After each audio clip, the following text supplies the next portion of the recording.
예, 국민의힘 대구 달서갑 지역구에 유영합니다.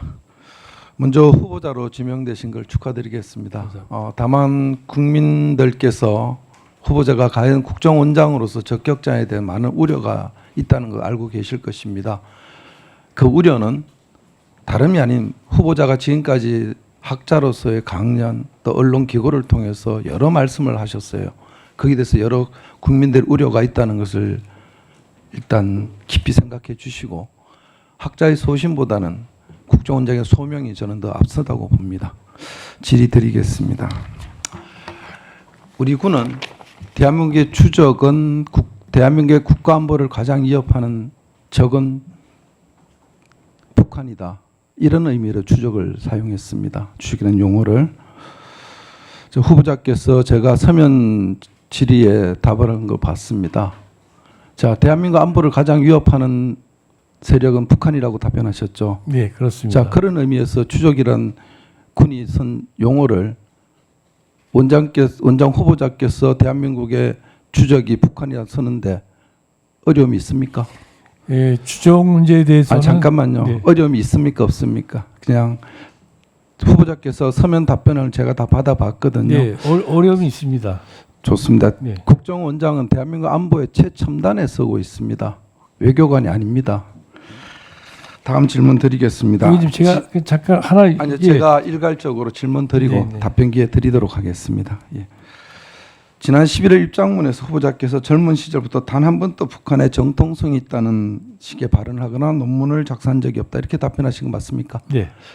이때 정통성이라는 것은 한반도의 유일한 합법 정부가 대한민국에 있다는 정통성을 얘기하는 것입니까? 아니면 북한 대중의 정통성은 김일성에게 있다는 그것을 의미하는 어떤 것을 의미하는 것? 이 정통성이 있다는 것. 대한민국의 유일한 합법 정부는 대한민국이라는 뜻입니다. 그렇죠. 자, 그러면 PPT 좀 띄워보세요. 지금 보고 있는 게 이제 후보자께서 젊으실 때 소장학자로서 얘기입니다.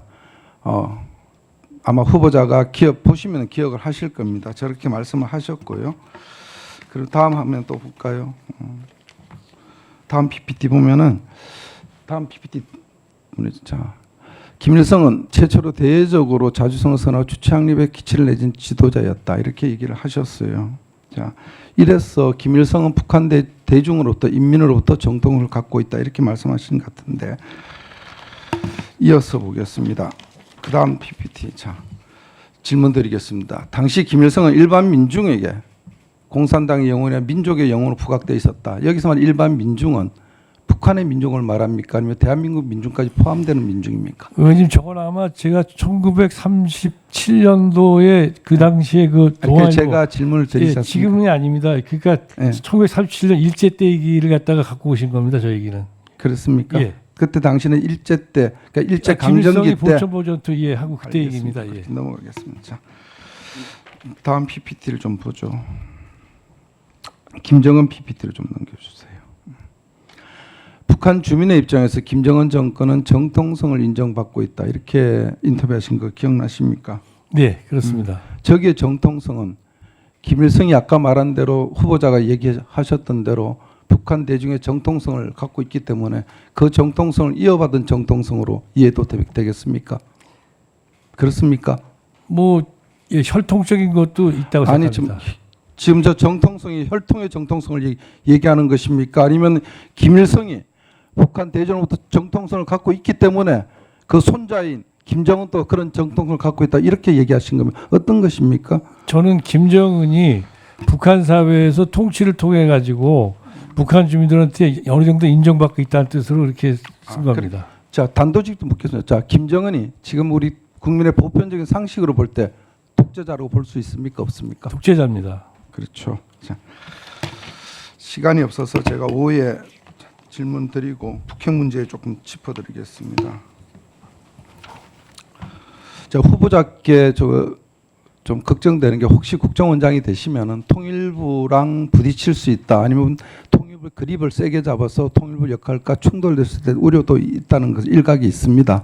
다만 후보자께서 잘 적절하게 하실 거를 보는데 자, 북한을 핵 보유국으로 인정하십니까? 예, 정책적으로 인정할 수 없지만 사실적으로 북한이 핵 갖고 있는 건 인정합니다. 좋습니다. 자, 한반도 비핵화는 북한의 비핵화뿐만 아니라 우리 대한민국의 비핵화도 의미하는 거 맞죠? 맞습니까? 네, 맞습니다. 자, 그러면 북은 지금 사실상 핵을 보유하고 있습니다.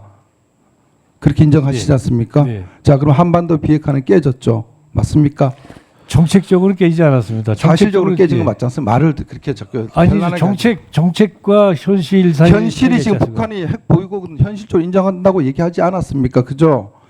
아니 그래서 제가 한미 당국이 북한의 핵을 인정하지 후보자님, 않고 있지 않습니까? 예. 지금 현실적으로 북한은 핵 보유국이지 않습니까? 네. 저희가 인정하든 안 하든 그들이 핵무기를 갖고 있는 건 주지의 사실입니다. 네. 자, 그러면은 얼마 전 보도면 IAEA 국제원자력 기구에서 북한이 평안북도 영변 핵단지에 새로운 핵 관련 시설을 추진 중에 있다, 이런 보도 난 거 보신 적 네, 있습니까? 맞습니다.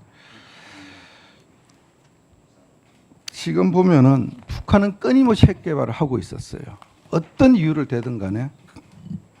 자, 근데 만약에 지금 가정입니다만은 북한이 ICBM을 개발해서 완성을 시킨 다음에 미국 본토를 타격할 수 있는 능력을 보유하고 있을 때 그들이 갖고 있는 핵무기를 선제적으로 우리를 공격했을 때 만약에 미국이 자기 본토의 희생을 감수하고서라도 북한의 핵무기로 보복을 감행할 수 있다고 보십니까? 그 문제는 한미동맹을 우리가 믿느냐 안 믿느냐의 문제고요. 그렇기 네. 때문에 그 문제 한미동맹과 연결되어 있다고 생각합니다. 제가 질문 드린 게 네. 미국이 자기 자국민의 손실을 감수하고라도 네. 수백만 명의 인명 손실을 감수하고라도 북한에 대해서 핵 타격을 할 수 있다고 생각하십니까? 저는 그렇게 생각하고 있습니다. 1분만 좀 더 예, 주십시오. 그러세요. 근데 후보자께서 지난번 그 언론에 브리핑하신 걸 보면 이렇게 얘기를 하셨어요. 북핵을 포기시키려면은 한미 훈련 중단이 전략적으로 필요하다, 이렇게 말씀하신 거 기억나십니까? 기억하십니까? 아니면 예. PPT를 띄워드릴까요? 예, 아니 그 시기를 그러니까 시기와 조건 없이 말씀하시니까 아니, 제가, 예. 그 띄워보세요, 이거 PPT를. 이게 2021년 6월 15일입니다. 네.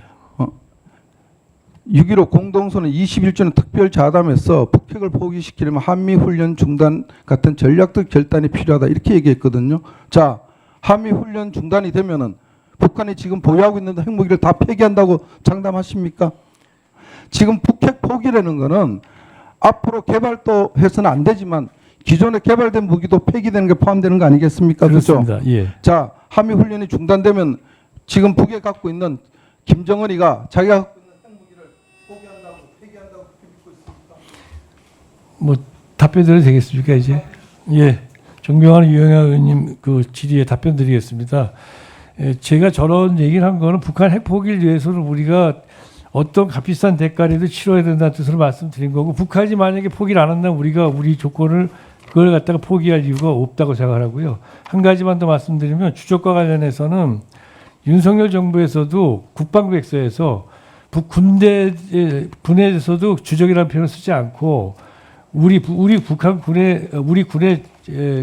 북한 정권과 군대는 우리의 적이다, 이렇게 표현했습니다. 그만큼 주적이라는 표현 자체가 적절하지 않다고 판단했던 거거든요. 그래서 우리가 주적이라는 표현 자체는 부적이 있어야 주적이 있는 것이고, 또 우리가 가장 중요한 것은 모든 위협적 세력에 대해서 우리가 충분한 방어를 하는 게 중요하다고 군에서 생각하기 때문에 주적 표현을 요즘은 쓰고 있지 않다는 말씀을 드립니다. 예, 오후에 계속 해주시고요. 예, 수고하셨습니다.